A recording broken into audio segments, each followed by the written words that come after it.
അപ്പോൾ ഇന്നത്തെ നമ്മുടെ ലഞ്ചാണ്. നമ്മൾ എന്തെങ്കിലും ഒരു ഞാനിപ്പോൾ ആണെങ്കിൽ മധുരം കുറച്ചുകൊണ്ടിരിക്കുക, പ്രോസസ്ഡ് ഷുഗർ കുറച്ചുകൊണ്ടിരിക്കാനുണ്ട്.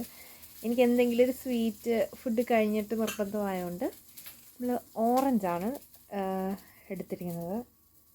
പിന്നെ 2 പീസ് കുക്കുംബർ. കാരണം മിക്ക GI പ്രോബ്ലംസിനും കുക്കുംബർ നല്ലതാണ്. ഇപ്പം നമ്മൾ എപ്പോൾ ഫുഡ് കഴിച്ചാലും പ്രത്യേകിച്ച് ലഞ്ച് കഴിക്കുമ്പോൾ നമ്മളെന്തായാലും ഒരു 2 പീസ് കുക്കുംബർ എല്ലാവരും അവരുടെ ഫുഡിൽ ഉൾപ്പെടുത്തണമെന്നാണ് ഞാൻ പറയുന്നത്. നമ്മളെന്തായാലും കഴിക്കാറുണ്ട്.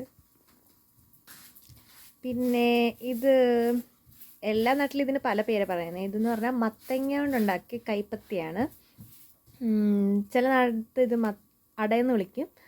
സാധാരണ അവിടെ അട തന്നെ, അല്ലെങ്കിൽ കൈപ്പത്തി തന്നെ. അതിൻ്റെ അകത്ത് ഇച്ചിരി മത്തങ്ങയും കൂടി ഇട്ടിട്ടുണ്ടാക്കി എങ്ങനെ ഇരിക്കും, അതാണിത്.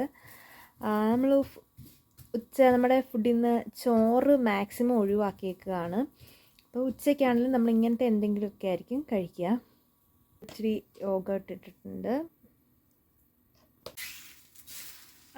ഇതെന്ന് പറഞ്ഞാൽ നമ്മുടെ മസാല ദോശയ്ക്കകത്തൊക്കെ വെക്കുന്ന ഫില്ലിങ് ഇല്ലേ, അതിൻ്റെ കൂടെ ഇച്ചിരി പനീറിൻ്റെ തൊറോഗ് എന്ന് ഇവിടെ പറയും.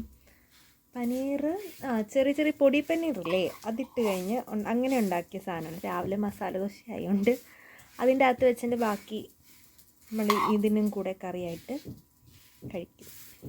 പിന്നെ ഞാൻ ഇച്ചിരി നട്ട്സ്, വാൾനട്ട്, കപ്പലണ്ടി. നമ്മളിതിനെ കടല എന്നാണ് വിളിക്കുന്നത്. ചേച്ചി കപ്പലണ്ടി എന്നാണ് വിളിക്കുന്നത്. വേറെ നാട്ടിൽ കപ്പലണ്ടി കടല എന്ന് വിളിക്കും. അപ്പോൾ കടല അല്ലെ കപ്പലണ്ടി, പിന്നെ ഒരു ഈന്തപ്പഴം. അപ്പോൾ ഇത്ര നട്ട്സും ഉണ്ടെങ്കിൽ ഇങ്ങനെ എന്തെങ്കിലുമൊക്കെ നട്ട്സും നമ്മൾ ലഞ്ചിൽ. അപ്പോൾ ഇതാണ് ഇന്നത്തെ എൻ്റെ ലഞ്ച്.